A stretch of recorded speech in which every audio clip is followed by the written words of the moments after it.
अस्सलाम वालेकुम जी। तो डियर स्टूडेंट्स, शुरू करते हैं हम आज की वीडियो। तो इसके अंदर है हमारा प्रोग्राम 4.12। तो 4.12 हमें क्या कहता है?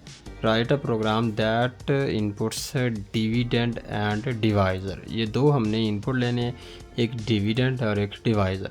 It then calculate and display the quotient and reminder.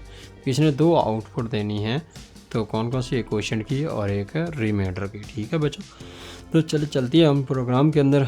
तो हमारा प्रोग्राम है write a program that input dividend and divisor at calculate and display the question and reminder. चलें, अब हमने हेडर फाइल ली है। हेडर फाइल के बाद हम लोगों ने मेन फंक्शन लिया है।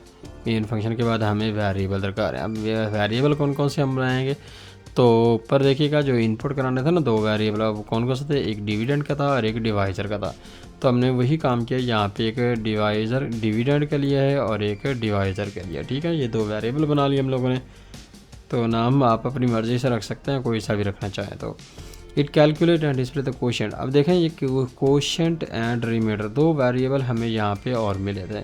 तो कोशेंट के लिए हमने क्यू रखा हुआ है और रिमाइंडर के लिए हम लोगों ने आर रखा हुआ है। ठीक है, तो इनपुट लेंगे डिविडेंड की और डिवाइज़र की। तो हमने यहाँ पे प्रिंटफ लगाया, तो हमने कहा एंटर द डिविडेंड। तो स्कैनफ में आप देखें, जो डिविडेंड है इसके लिए डाटा टाइप क्या है? इंटीजर ही है।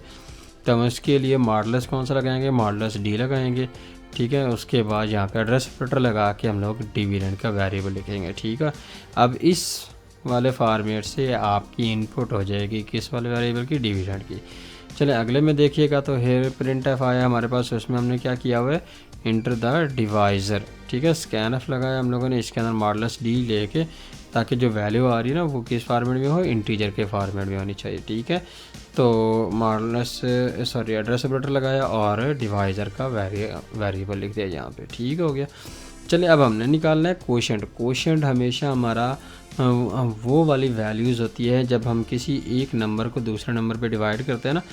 तो जब डिविडेंड जो होता है ना, ये हमेशा अंदर वाला हिस्सा नंबर होता है जिसको डिवाइड किया जा रहा होता है, और जिस नंबर पे डिवाइड किया जाता है वो हमारा डिवाइज़र होता है। ठीक है, तो हमारे पास ऊपर जो आंसर आता है ना डिवाइड करते हुए, तो वो कोशेंट में होता है, और जो बाकी बचता होता है ना वो हमारा रिमाइंडर का पोर्शन होता है। तो उसके लिए हम क्या लगा देंगे? मॉडुलस लगा देंगे। ठीक है, तो बाकी फार्मूला सेम है, सिर्फ उसमें डिवाइड का साइन होता है, इसमें मॉडुलस। डिवाइड में कोशेंट का आंसर आता होता है और मॉडुलस के साथ रिमाइंडर का आंसर आ जाएगा।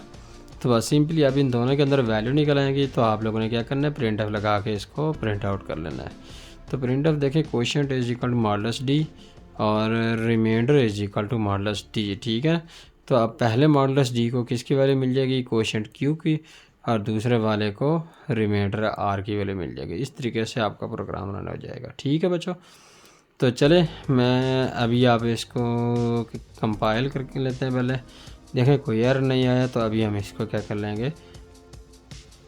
रन कर लेते हैं। ठीक है, रन करने के बाद यहाँ पे हमारे पास वैल्यू है, लेट्स सपोज मैं कहता हूँ 60। तो उसने डिवाइज़र मांगा, 60 को डिवाइड करते हैं हम लोग, मैं कहता हूँ चले 7 पे डिवाइड करता हूँ।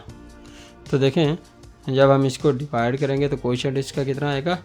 8। 7 4 ज़ार 7 8 ज़ार 56 हो जाएगा, और बाकी रिमाइंडर में कितना रह जाएगा? 4 रह जाएगा। इस तरीके से आपका जो प्रोग्राम है वो रन हो जाएगा। ठीक है, उम्मीद है आपको ये प्रोग्राम समझ आया होगा। तो इस तरह की और भी वीडियोस देखने के लिए आप हमारे चैनल को सब्सक्राइब कीजिए, लाइक कीजिए, कमेंट कीजिए। किसी भी बच्चे का कोई सवाल है, कोई प्रोग्राम समझना है, कोई ऐसा क्वेश्चंस है कोई, तो आप मुझे कमेंट कर सकते हैं। किसी भी तर्ज का एजुकेशन से रिलेटेड क्वेश्चन होगा तो आप मुझे क्वेश्चनिंग कर सकते हैं। ठीक है, तो मिलते हैं इंशाल्लाह अगली वीडियो में। तब तक के लिए अल्लाह हाफ़िज़।